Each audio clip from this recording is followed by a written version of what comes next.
day in the life as a Bicolanang ratatat. Oh, iba na naman intro ni manay mo. So mga manay nagbubuhay over ako ha, medyo maribok na nagdadrive kami. Ta kay pang ko magtrabaho para sa Indo para lang may pailing kami ng video-video. Namamaga lang para edit-edit kaanuhan nindo. Sige, yun na. So nagtingtingan kami sa Yellowstone from Washington State, 12 hours na drive to Yellowstone which is in Wyoming.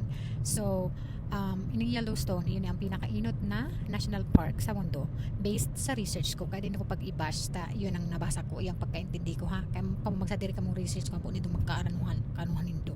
So takulaon siya kasi 893,300 na hektarya which is 2.2 acres. So, di ba dakulaon? So, sobrang pagkadakulan niya, nakaka-cover niya ang tulong states kang US, Wyoming, Montana, and Idaho.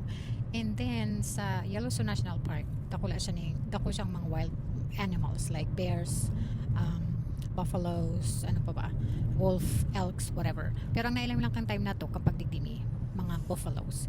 So, first stop me, day 1, ang tig-visit ni si Mammoth Hot Springs. Ano ba siya inabot na mammoths mga manay? So, based sa research, sabi ibig sabihin kang mammoth, dakulaon or like higante. So, saro ini sa mga pinaka-famous na geothermal attractions dito sa Yellowstone. So, ano bang geothermal mga manay?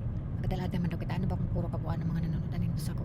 Char. So, geothermal manay, ibig sabihin, yun si init na naghahali sa irarom kang daga. Kaya, may hiling mo tigri sa mga videos ko, ang ibabaw niya, garo nag-uusok kasi sa sobrang init na naghahali sa irarom. So, garo siya mga puting hagdang-hagdang gapo, mga manay, na inapot nindang Travertine Terraces. Travertine Terraces, mga manay, nabubuo siya kapag ang mainit na tubig, may darang calcium carbonate na hali sa irarom kang daga tapos nagtataas pa ibabaw na nagawalat ng deposito kang mineral.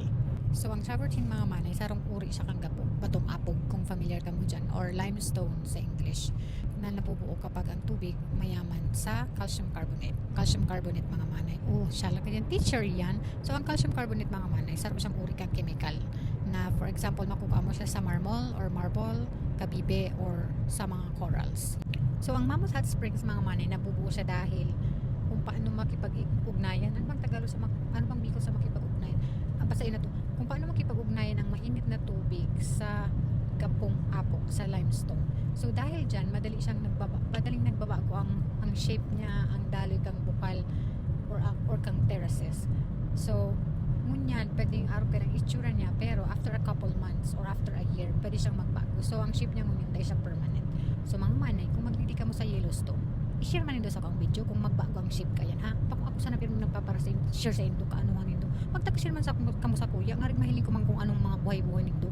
Kung puro na sana ako na lang papara-share kung ano ka para lako pa lang kami dyan mga manay, pero kadikit man lang nalakaw-lakaw gar mga kabangang kilometro.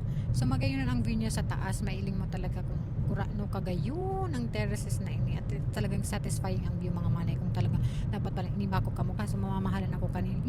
So ang elevation sa Mammoth Hot Springs mga manay is 6,200 feet.